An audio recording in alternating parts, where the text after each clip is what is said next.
You won't be welcome at our wedding. Your presence would mark the end of our relationship." My oldest son and his future bride affirmed this with solemn nods. My heart sank as I felt their disdain for me. What had I done to deserve such rejection? Hadn't I simply been a typical mother to them? What was wrong with me? Why did they despise me so deeply? Their rejection felt like a wound I couldn't fathom. I couldn't comprehend their animosity towards me. They must truly loathe me to bar me from their special day. But I couldn't pinpoint any wrongdoing on my part. And my husband, too, faced their scorn. I couldn't bring myself to forgive my son. How could he treat me with such disrespect after all I had done for him? I refused to believe he could disregard his mother so callously. I needed to make him understand that his behavior was unacceptable. There would be consequences for disrespecting his mother. My name is Mary, a 55-year-old housewife, and I'm the mother of 2 sons. David, our eldest, now holds a prestigious position in a Tokyo-based company, while Tom, our second son, prefers the quiet life, working diligently at a local manufacturing firm. Once close, the bond between the brothers has frayed over time, with David developing a distaste for Tom. He subjected Tom to public humiliation and bullying, even after my reprimands failed to curb his behavior. Recently, David announced his impending marriage to a colleague from his workplace. She expressed a desire to meet us, prompting me to arrange a dinner. I welcomed this opportunity, seeing it as a chance to bid David farewell. David's aversion to Tom was evident, and Tom himself remarked, "It's probably for the best." The day we had agreed to meet arrived. A reservation had been made in a secluded corner of an upscale restaurant. The unfamiliar surroundings left me a bit flustered, but upon entering, I found David and a robust-looking woman already seated. "Hey, Mom and Dad, you're running late," David quipped. "Apologies, we got a bit turned around. This place is new to us," I replied. "Try not to make a scene," David retorted, though his words stung. I brushed him off, accustomed to David's demeanor. As we settled into our seats, we enjoyed a sumptuous meal while listening to their conversation. David spoke glowingly of his fiancée, praising her attentiveness to his every word and her forward-thinking approach to their future. He painted her as a paragon of perfection, unlike us, his parents. His adoration for her was palpable, though she urged him to tone it down. It seemed David couldn't help but extol her virtues and his own accomplishments whenever he spoke. When I inquired about their meeting, David dismissed it, asserting, "You should see how amazing she is," sidestepping any mundane details. It felt as though he was overcompensating, striving to impress us with her virtues, making me distinctly uneasy. My husband shared my discomfort, and I silently thanked Providence for Tom's absence from the gathering.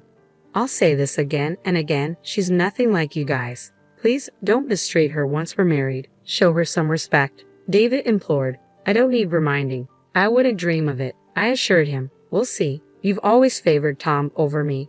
With that history, I can't be sure you won't do anything to her," David countered. His accusation hit me hard. While we had been preoccupied with David's relentless bullying of Tom, David felt sidelined and unloved. Tom had endured David's torment since childhood, and as any parent would, we tried to alleviate his distress. When I pressed David for reasons, his response was simple: "Because I didn't like Tom." Unable to bridge the gap, the issue remained unresolved.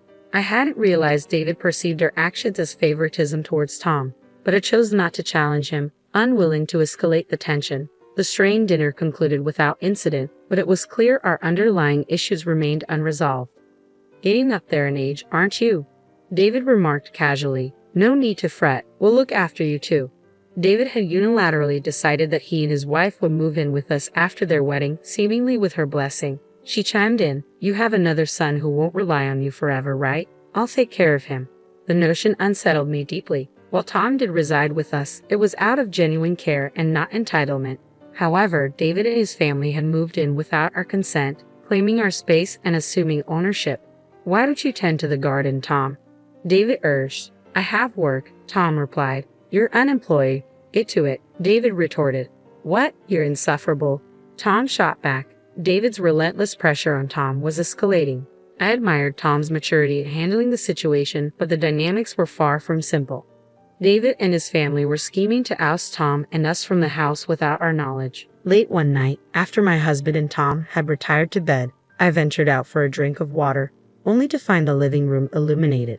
"When do you think we'll have this house to ourselves?" she inquired. "Just a bit longer. We need solid plans to avoid any hiccups." Once we rid the place of the others, I want to give it a makeover. It's looking a bit dated. David chuckled in agreement. I was incredulous. I couldn't believe they were contemplating such a move. I immediately alerted my husband and Tom. Delaying action could spell disaster. As we deliberated our next move, Tom stepped forward with a strategy. Mom, I'll handle this. I've got a plan, he assured us. Though Tom's words provided some comfort, his plan called for patience above all else. Yet if Tom's method proved successful, David and his fiancée would be out for good. With that in mind, my husband and I agreed to trust Tom's strategy. Despite the various ongoing issues, life carried on, and David and his fiancée set their wedding date. They opted for a luxurious venue nearby, which surprised us as we had initially thought a countryside setting would suffice. It's a bit steep, but with our earnings, we can manage, David remarked with a smirk that irked me, though I held my tongue. Despite David's continued jabs at Tom's composed demeanor seemed to weather the storm. When the couple summoned us to discuss the wedding plans, we were met with an outrageous request. Please refrain from attending our wedding. It would jeopardize our relationship, they declared. I was dumbfounded by their words, but managed to compose myself enough to ask David, "Are you sure? Why the sudden change?" "I'm afraid of you both. I don't want you there," David insisted, feeding tears in response to my inquiry. "I'm warning you, our relationship will be over if you show up. Isn't that what you want anyway? Am I not your terrible son?" David pointed accusingly at Tom, leaving Tom speechless. My patience wore thin upon hearing his words. "That's enough, David. You've been tormenting Tom for far too long. Why are you behaving like this? Your siblings, stop treating him so poorly," I interjected, addressing David's bullying. David and his wife turned their gaze towards me as I spoke. "You have no right to criticize me. You've been fooled by Tom's charades and coddled him. You've always favored him," David retorted. "Because you mistreat your younger brother," I countered. "Isn't that just an excuse? You couldn't resist Tom's charm because he's so adorable." "That's not fair," David snapped back. Despite my reassurances that I didn't favor Tom, David refused to listen. Why couldn't he see that his own actions led to this situation? Why wouldn't he even consider it? David is my son, and despite his behavior, I felt a maternal obligation towards him, but that sentiment was fading fast. At that moment, I made the difficult choice to disengage from my son. "Fine then, I will be attending the wedding," I declared, washing my hands of the matter. Tom and my husband exchanged wide-eyed glances, while David and his companion seemed content with my decision. "Are you sure about this? You'll regret it," I cautioned. "No, we won't regret it. The best weddings are those free from distractions," David confidently replied. Their cheers contrasted with the heaviness in our hearts. There was no point attending a wedding where we weren't welcome. Eventually, our family reached the decision to abstain from the ceremony. Without an invitation, we wouldn't have been able to enter anyway. David appeared content throughout, but little did they know the repercussions of their decision. It was almost comical to consider the strategy Tom had devised. The newlyweds managed to navigate the wedding without any hitches, but they continued to reside in our home. Having recently changed jobs to be closer to us, they were busy packing and preparing for the move to their new office. Upon returning home from their first day at the new office, they frantically called for Tom. "Tom, what's happening?" they queried anxiously. When I inquired about the commotion, they relayed the events of the day in brief. During their orientation at the new workplace, they unexpectedly encountered Tom, who wasn't expected to be there. To their astonishment, when their boss spotted Tom, he respectfully bowed and expressed gratitude for Tom's assistance. The couple, previously under the impression that Tom was merely a factory worker, were taken aback by these revelations. Unbeknownst to them, Tom had been diligently toiling away at the factory since he first joined. His dedication hadn't gone unnoticed. The factory's president himself acknowledged Tom's invaluable contributions. Tom's innovative ideas had become integral to the factory's operations, earning him admiration from his colleagues. Thanks to his efforts, the factory's performance had seen significant improvements. In due course, the factory became a cornerstone for many companies. However, when the president fell ill, Tom's concern for him was palpable. He made it a point to visit the president regularly on his days off. Witnessing Tom's unwavering dedication, the president saw fit to appoint him as his successor. Tom, feeling overwhelmed by the responsibility, initially declined, saying, "I'm not capable of such a role." Yet the president remained resolute. With the encouragement of his peers, Tom eventually assumed the presidency. Under his leadership, the factory's performance soared to even greater heights. Tom's amiable nature, coupled with the trust he garnered from his employees, as well as his astute leadership, earned him widespread admiration. Today, the factory is relied upon by companies across Japan, and Tom's name is recognized even by major corporations in Tokyo. On this particular day, Tom was visiting the company for a client meeting, nothing more. However, the couple, unaware of Tom's elevated status, felt unsettled by the deference shown to him. "You always find a way to deceive us," David accused, seizing Tom's arm. "If only you had been honest with us, we wouldn't have reacted this way. Why didn't you tell us?" David's wife dissolved into tears on the spot. Tom's nonchalant demeanor was almost ironic given the circumstances. "I reached the top through my own efforts, that's all there is to it, so why all the anger?" he remarked casually, his expression unfazed. David's ire seemed to intensify at Tom's composure, prompting him to raise his voice.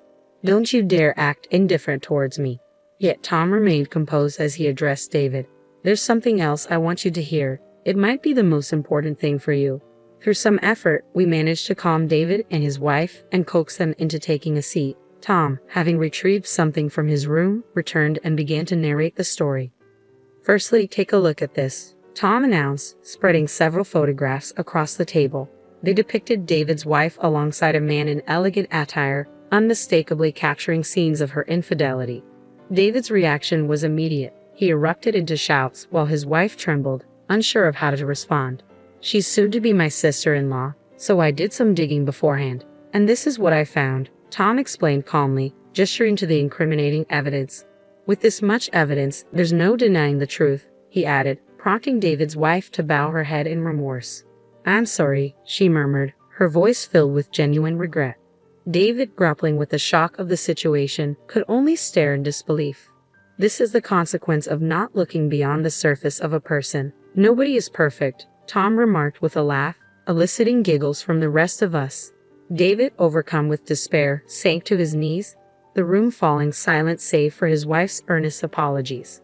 Ultimately, David and his wife went their separate ways, their marriage dissolved by David's unforgiving stance on infidelity. When it came time for his ex-wife to pay alimony, she found herself in a state of panic, relying on her parents' financial support to meet her obligations. Yet even this wasn't enough to mend the deep wounds inflicted upon David. Overwhelmed by the shock of the divorce, David chose to resign from his job. Since then, he has retreated into seclusion, rarely emerging from his room except to grab a meal. However, whenever Tom was around, David would recoil in fear, as if haunted by the memory of their confrontation. It appears that since that incident, David has developed a fear of Tom. The family had deliberated extensively on what to do about David. Ultimately, they reached a unanimous decision to sever ties with him in the near future. It pained them to contemplate such a drastic step, but David's selfish behavior left them feeling unable to forgive him. Several months later, David was ousted from the household. In his final moments there, he pleaded for forgiveness, but by then, he no longer seemed like family to them, and his expulsion felt like a natural consequence. Meanwhile, the remaining 3 members of the family now enjoy a carefree existence without anyone hindering their peace. Though her husband has retired, they face no financial struggles, thanks to Tom's hard work. She harbors a deep desire to ensure Tom's happiness and security for as long as she lives. Tom is set to tie the knot soon with his longtime girlfriend, a colleague from their workplace. Their relationship has flourished over several years, and the prospect of her precious son's wedding fills her with anticipation and joy.